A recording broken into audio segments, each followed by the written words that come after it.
what? If we go back to the GUI, we have 3 buttons. You can set it up and we have 1 display area. So we're going to program the first button. So we're going to take a case where we're going to randomly, let's take for a test, there's let's say 12 students. We're going to randomly generate the test scores. Okay. And from there, we're going to do a whole lot of statistics on test scores. So firstly, we're going to randomly generate 12 test scores. So we're going to type 4. And then our I counter we're going to use, we're going to run it from 1. And I said that I want to run it to 12. And I'm going to take out the -1. And then I'm going to go to the do and press my tab, and I have I to be declared. I should have used the 4 at the beginning and the end, which is not a train smash. So there's our beginning and end. So we're running a loop. Now we're going to randomly generate a test score. So let's call it mark. Mark is assigned. We got to declare mark to be of type integer. And then what we're going to do is use the random function. Random, and I'm going to use 101 because we're going to work with percentages. So 101 will give you from 0 to 100. There's my random function. And then some of the stats I want to do is I want to find the average of the marks. So to find the average, I'm going to declare sum variable and say sum is assigned sum plus whatever the mark is. So that will total all the marks for me. I got to declare sum. We're going to go on the top and say sum. So we have the first part working there. Whenever we use the random function, it is always good to output the mark so that the user know what marks have been generated. So before I go on, I'm going to say red display. That's my GUI that's going to do the output. Dot line that add, and I want to output marks, but mark is an integer, so I got to convert it to a string to output it on a string GUI. So I'm going to say int to string, and there our mark goes in there. And then we found the sum. So to find the average, we all know we're going to take the number of marks, sorry, the total. I'm going to keep that to a real just to get used to a real variable as well. And we're going to take the average, is the type real. So to find the average, I'm going to say AVG is assigned. And we're going to take our total sum and slash it by 12 because we have 12 marks. So what we're going to do output now, we want to output the average. So with the red display dot lines dot add, and knowing average is a real variable, so I'm going to use float to string, and we got AVG. There's a simple part in the program that will find the average of 12 marks entered in. So we're going to run it, and if we click on, you'll see all the marks have been generated. And then we look at the average, doesn't make sense. 4031, that's a little too big for the average. I mean, the average should be below 100. So who can tell me what we did wrong? Anybody out there? We haven't declared sum to be 0. So we haven't cleared the actual memory cell that is holding sum. So now if I run it, and I click on button, we have the average, which is 49.33 going on. So what we're going to do now is we want to format the average. So I'm just going to add an F there for formatting, comma, FF fixed. And I'm going to give it a field width of 10, and I want 2 decimal places. So that's formatting the average. And quickly we can check that out because it's very quickly to run the program. And if I click on button 1, got all the marks and the average. Now you'll notice we don't have nice headings next to it. So to get our headings in place, I know that's the average. So I'm going to create a message there and say average is equal to, and that will give me a message before my average. And every mark I want to have mark 1, mark 2, mark 3. So before I go here, I'm going to say, right, get in the front of here. Before the mark comes out, you need to say mark 1. Now, the problem is the counter changes from 1 to 12. So I have to reference the counter, and the counter variable is I. So we're going to do a conversion and say int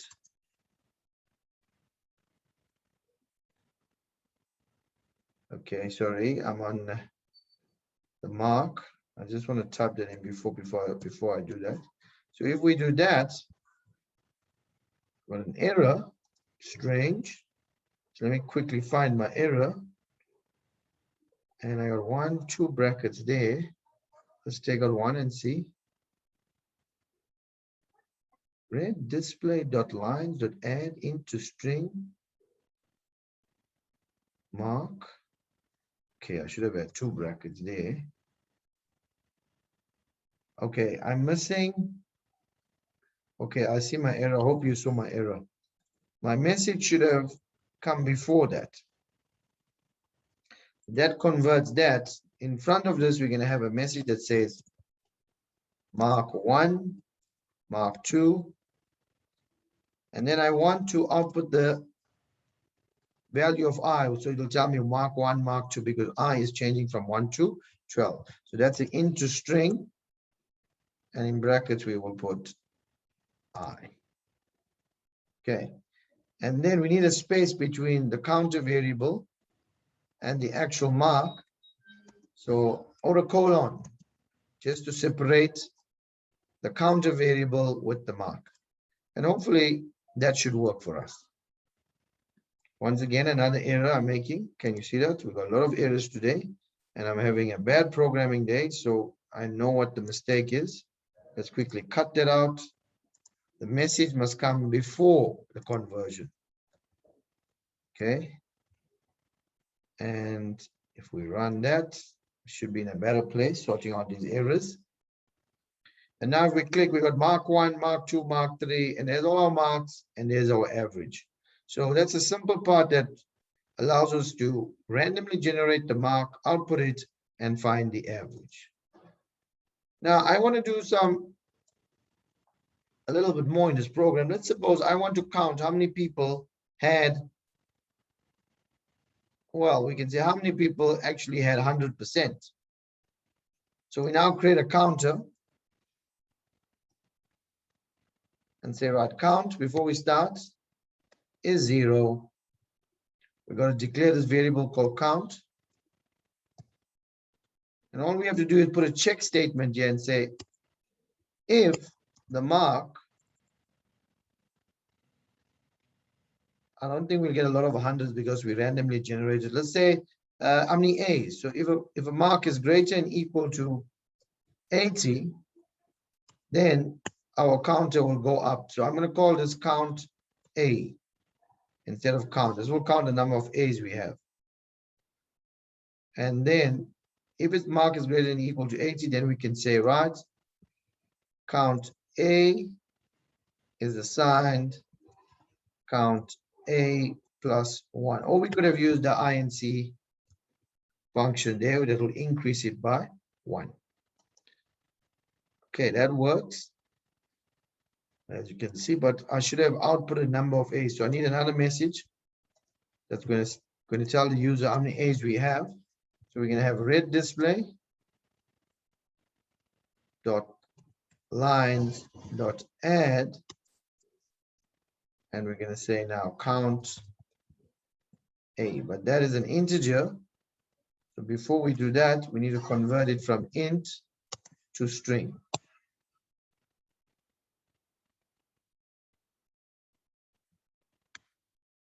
And then it'll be good to have a message as well in front of it. So I'm going to go before the conversion and then change that to number of A's. And that should work for us. So let's quickly run that. We have an error, as you can see. num A's, we close that. 1, 2. Okay, number of A's. Okay, I got a quote. That's the problem there. Can't use a quote because the quote is used to close the message. So now if we run this, it should tell us how many A's we have as well. So it says number of A's is 4, and we could count to see whether that is true or not.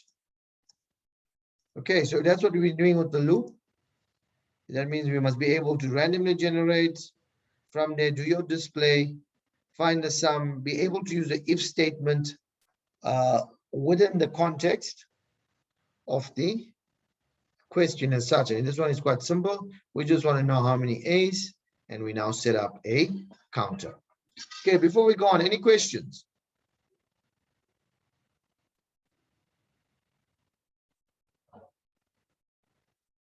Nobody has any questions? Naidu, you got any questions there, Naidu? Ready?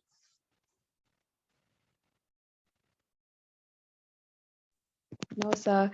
But so when you run it, we can't see the thing when you run it. You can't see that? No, sir. I wonder why. Can you see it now? No, we can't. Okay, let me have a look at that, my sharing on my Zoom. So you're telling me so late. Why didn't you tell me when I was running it? You forgot to tell me. Can you see that now? Yes, now I can see it. But can you see the code in the background? No. So now you can only see what I run.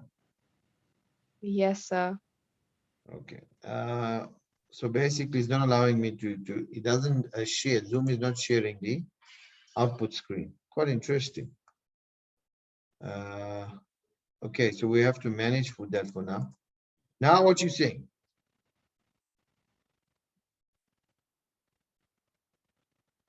Hello?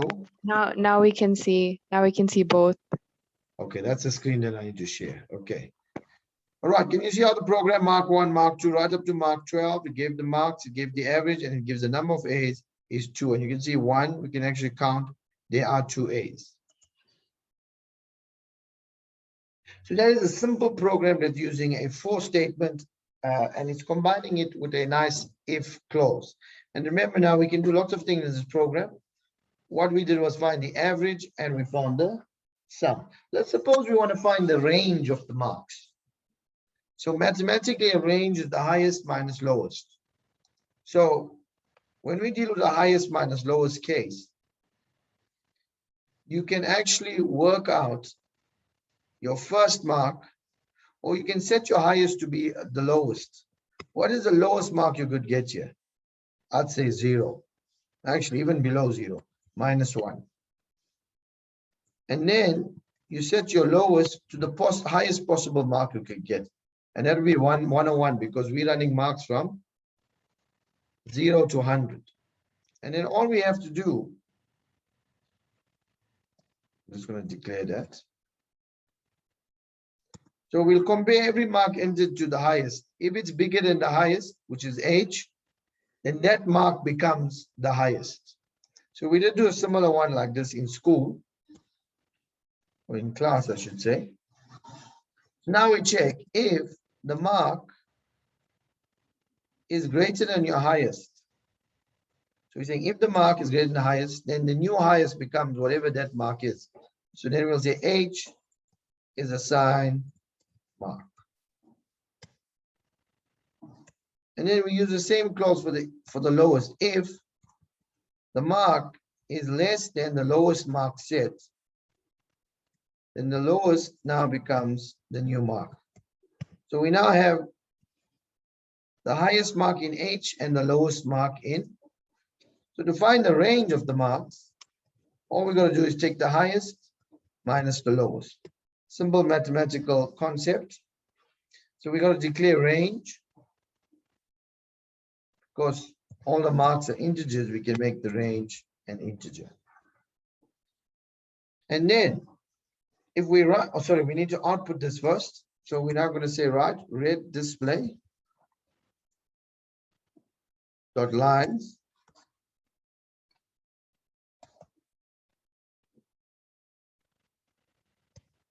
Okay, let me just get that to work.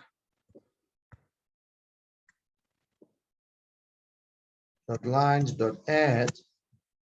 And now we want to display the range, but I want a nice message first.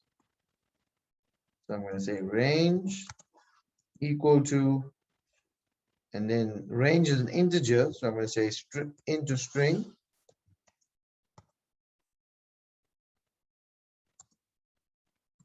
And we're going to put our range in here. And that will actually work out the highest minus the lowest. If we run that, see our range is 97 because the highest mark is 100 and the lowest mark is 3. 100 minus 3 is 97. So any questions at this stage, how we found the range? I'd like you to interact as well. Tell me what the problems are. Okay, so I know what we're concentrating on.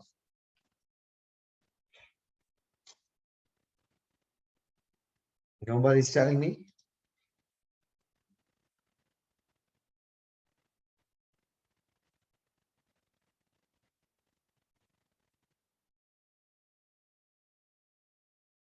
Okay, then we'd like to use a double condition because all this is single conditions, and a double condition would be good to test the number of bees. So if we want to know the number of bees, and we're going to use a double condition, so we'll say if the mark is greater than and equal to 70, and we're going to use the and, that mark is less than and equal to, actually less than 80. Then, and I'm going to put this in brackets. There's our first condition, which is now joined by an and statement. Then we need to set up a new counter to count bees. And then we're going to say count B. And that is assigned 0. And I just need to declare it.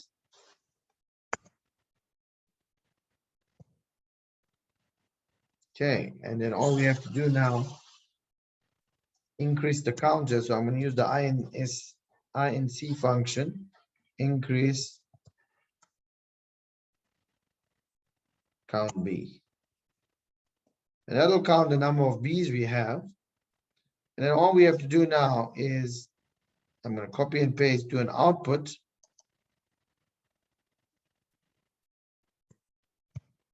Which will say number of bees. And we outputting now count B.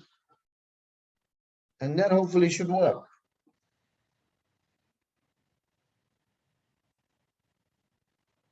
So you can see that average number of A is 2, range 85, and the number of B's is 3.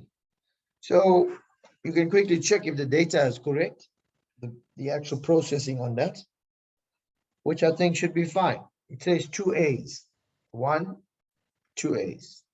Okay, any questions?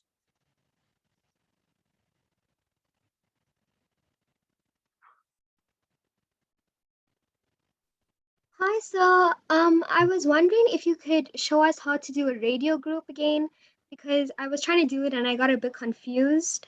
Okay, we're coming to that. That's my next question. All right, we'll be coming to that. Don't feel bad. What I want you to do is I want you now to just write some code in button Q2 that will just use some string handling, enter a person's name. Okay, I'm going to give you a minute to do that. Just set yourself up. So I want you to also, work a little. So let me give you some time. I want you to enter a person's name all right, using an input box, and then I want you to output, we'll talk name and surname, all right?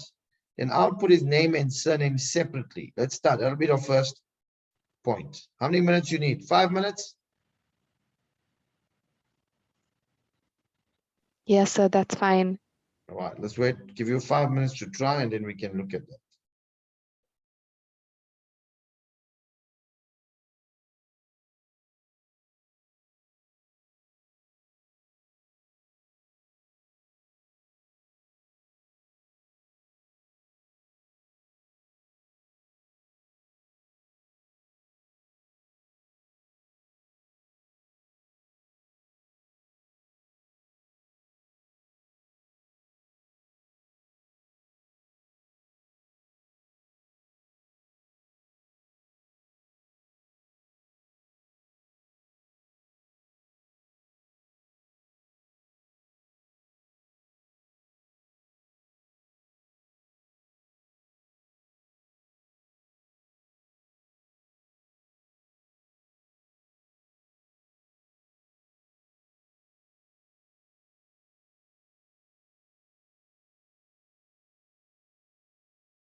All right, can I come back to this now? All right, so I just want to do some string handling with you. Did you guys manage to do that part? All right, so what I said is, let's write a small program that allows us to input a person's name. So we should declare a variable called name, which is our type string. And to get the name in, we're going to use the input box. So name is assigned input box, comma, comma, and the input box has 3 parameters, 1, 2, 3. And the one that we're really interested in is the middle one. That's where our message goes. So it'll say enter name. So we want the first name and name as one string. Let's assume that, all right? So maybe we should say enter full name. Okay. So what we want to do is separate the first name and the surname. How would we do that?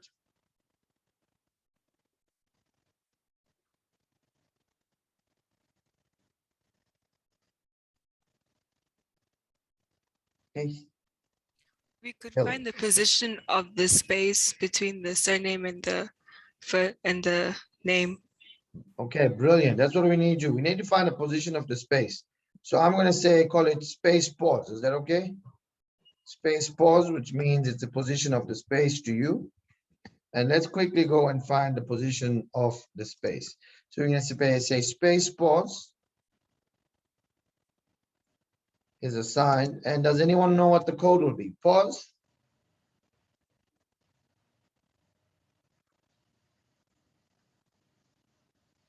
So what will I type in the bracket?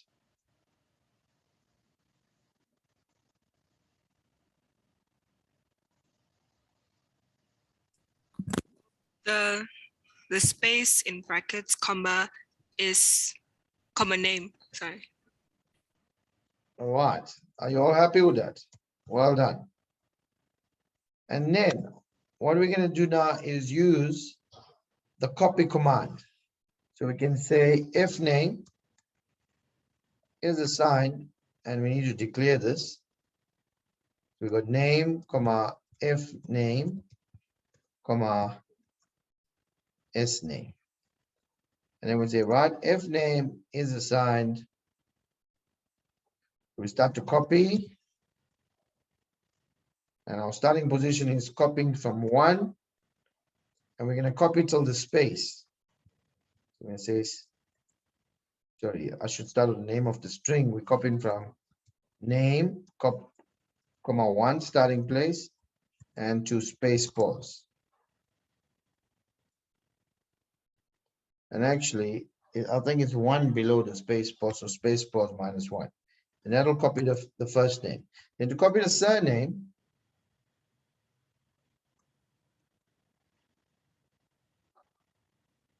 that's if name, if capital. So the surname will start copying. Same string we're copying from. Starting position will be the space pause plus 1. And it can go to the end, so we don't need to have a third parameter, okay? And then we're going to output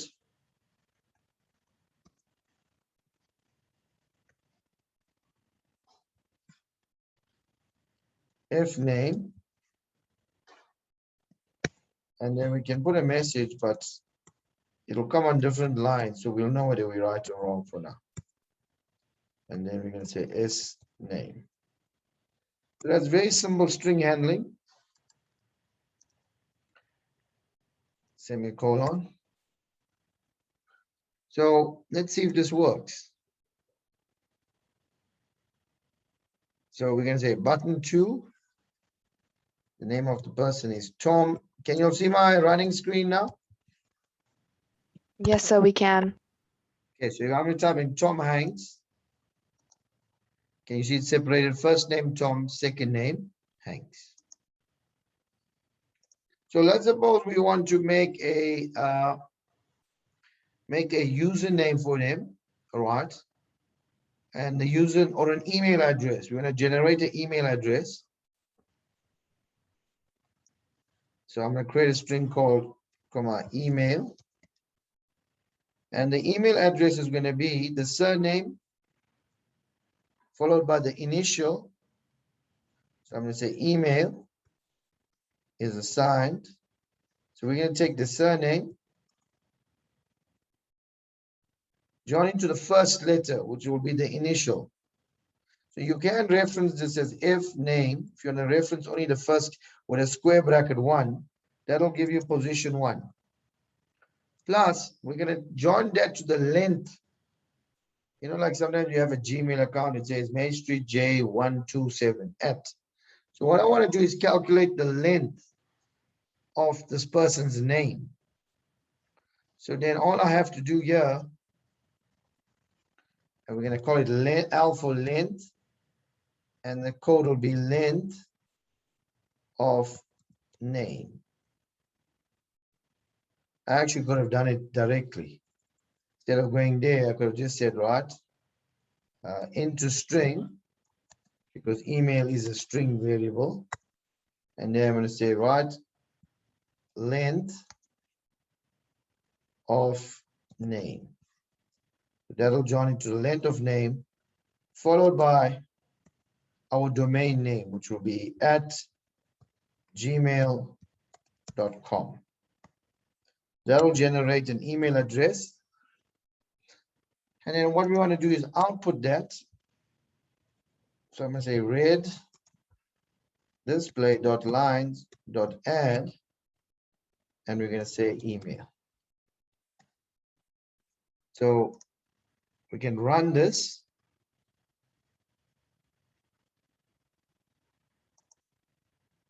And we're going to enter a name once again, Tom Hanks. Tom Hanks, and look at it.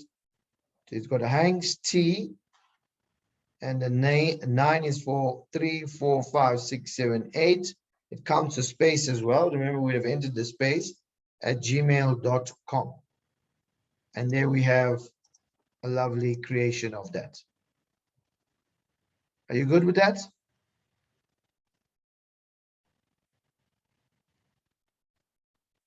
Okay. Any questions?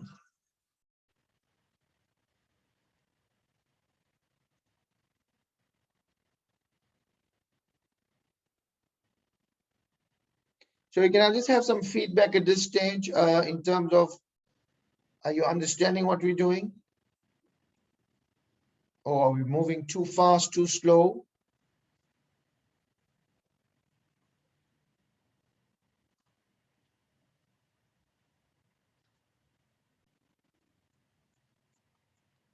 No comments, Jasmine? No, sir, everything's good. Okay. What about the other people are not talking anymore? Alicia? Jessica? Tatu? Tottenham is with us. Zama? Are we all managing there? Coping?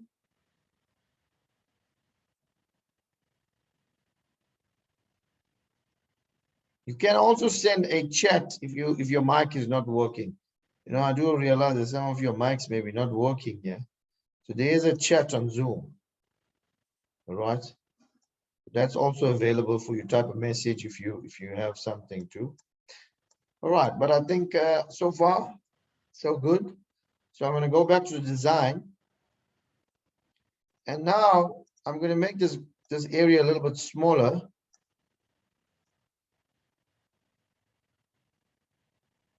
Okay. And what I want to do is answer that question because somebody said something about radio buttons. That was your concern. All right. So let's deal with one like that. We're still using the same interface, so we don't have to get another program going. Okay, so what I'm going to do on this one is I'm going to drop a radio button. Do you want a radio button or radio group? Radio group. Okay, so there's our radio group.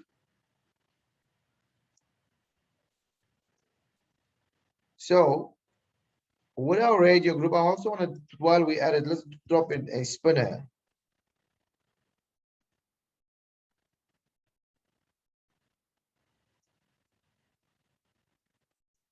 Okay, so firstly, the spinner is quite easy. Let's give it a name, and we're going to call this, if we go to name,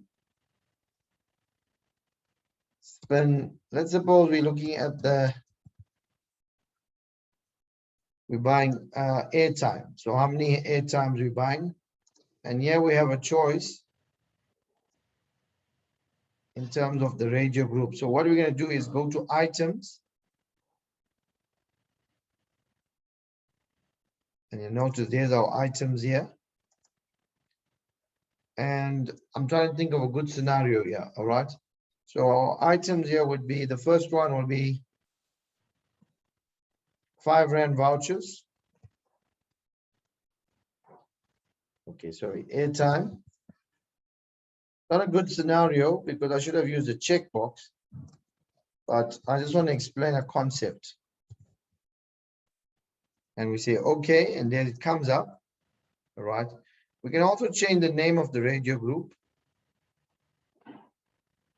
So items, we're going to go to name and just call it radio group airtime. And then you see it comes up there, so you can change the caption if you don't want to see that. And the caption can say airtime. Okay. Or you don't have to have a caption.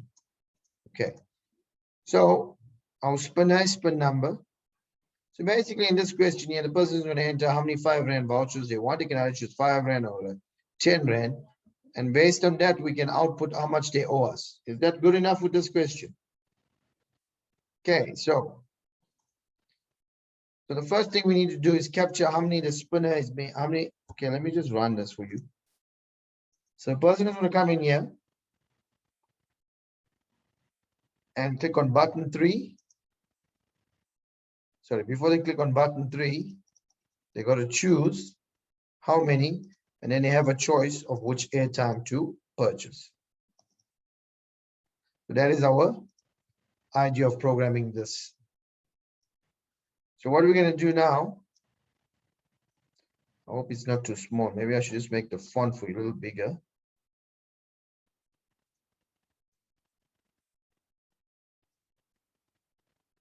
Okay, so that looks much more clearer for you to see.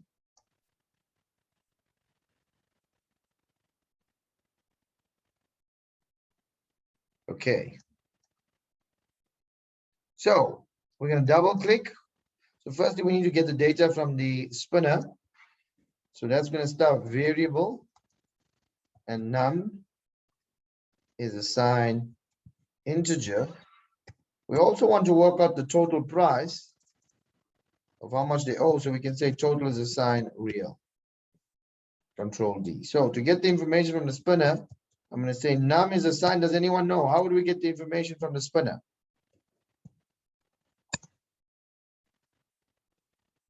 Dot.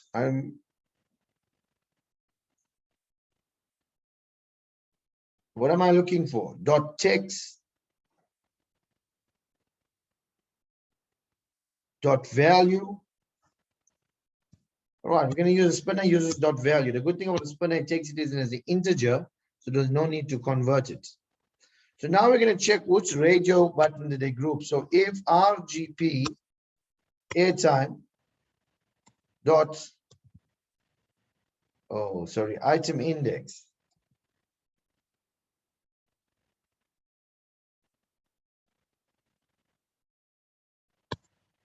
is equal to, now I'm not sure about this, whether it's 0 or 1, we'll check the program. All right, I think the first one is at 0. Then our total would be assigned. We're going to take the number that they chose, and the first one is for 5 rand, so we're going to say times 5. And then we can output that just to see if it works.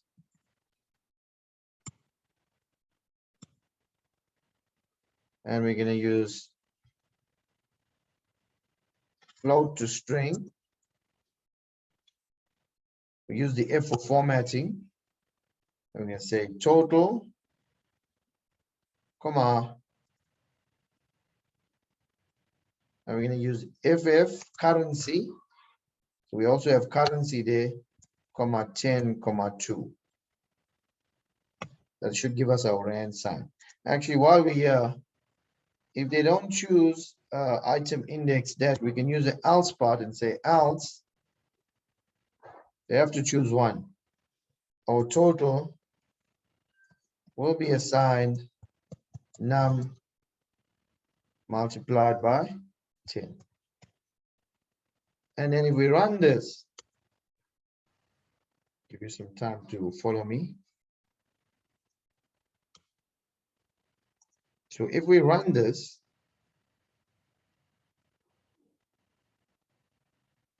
so we're going to choose, okay, we want to buy 3 of that at 5 rand, and 5 3s are 15.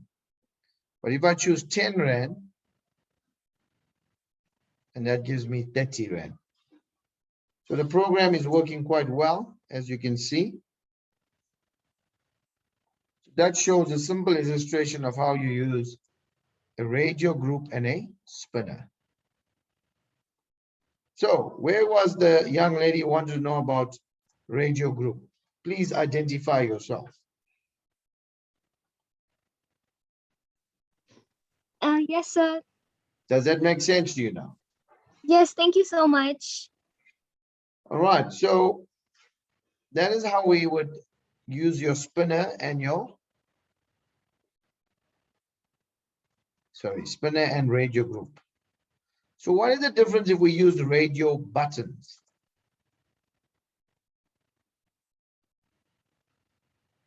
So with a radio button, if I threw 2 radio buttons here, I would have used the command called whatever the radio button dot is selected. So remember that if you're using radio buttons, then we'll use dot is selected, which means it's checked.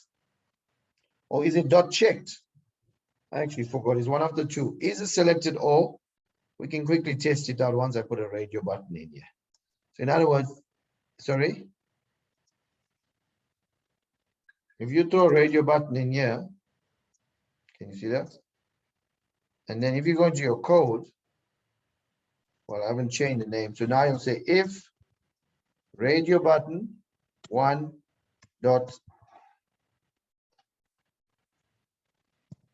checked. Sorry, it's called checked. So that's the command we got. Not is selected dot checked.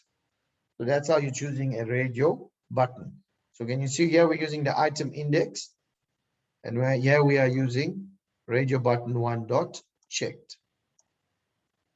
And then if you go back to this, so remember the first one is sitting at position 0, the second one sits at position 1.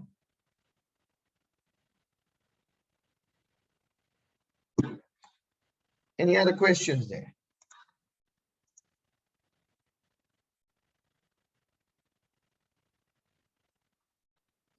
Okay, so if we look at the next box that we can also look at, so if we looked at the spinner, we can also look at the checkbox.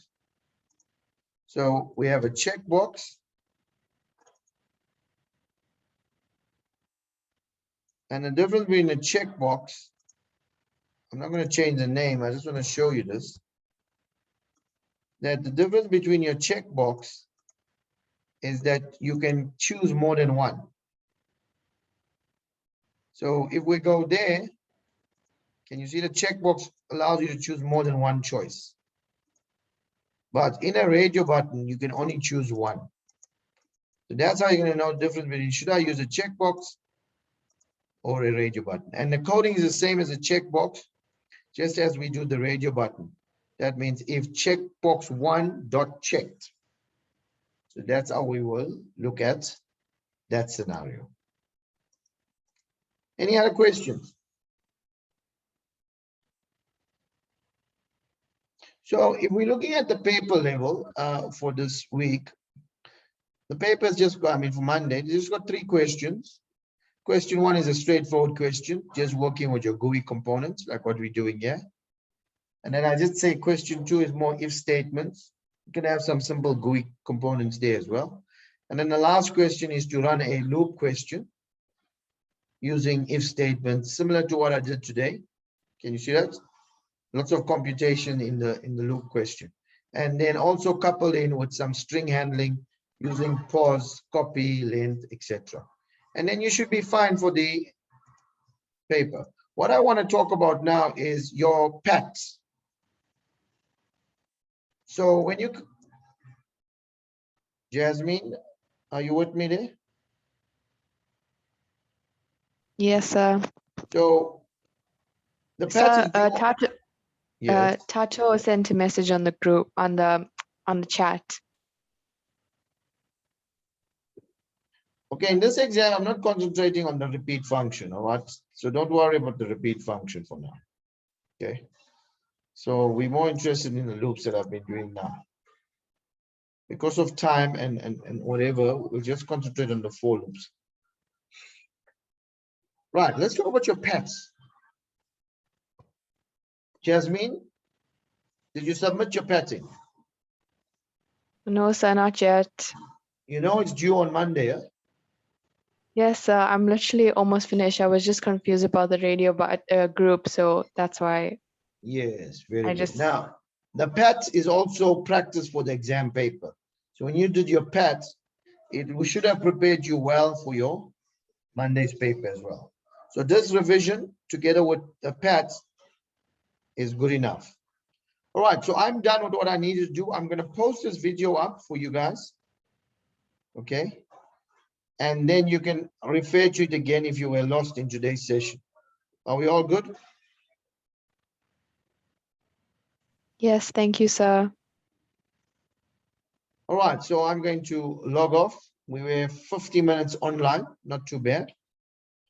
Was the online lesson good enough for you? Did you understand it? Yes, sir. Yeah, I do notice when it's online, we're getting much more content in. All right, thank you. Have a good weekend, and we will meet on Monday. I will post this up a little later. Thank you, sir. You too. So I was asking for Monday, where must we go? Like which gate must we go into when we arrive at Masper College?